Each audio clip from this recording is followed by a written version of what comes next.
This video will explain how to print a Papercut on a Chromebook. You'll begin this process by going into the Print menu. Once in the Print menu, you'll need to select the pull-down in the Destination field. From here, you'll need to select the See More option. Once you are in that option, you'll be able to select the Mentor Black and White option.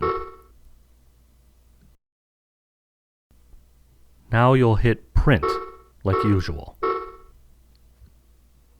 The first time you do this, Papercut will bring up a window for you to log into. Here, you'll sign in using your username. Only your username. You won't need an @mentorschools.org. And then, also log in with your password. You'll only have to do this once. After this point, it will remember your login information. The job should print from here. For any future print jobs, always make sure that the destination says Mentor Black and White.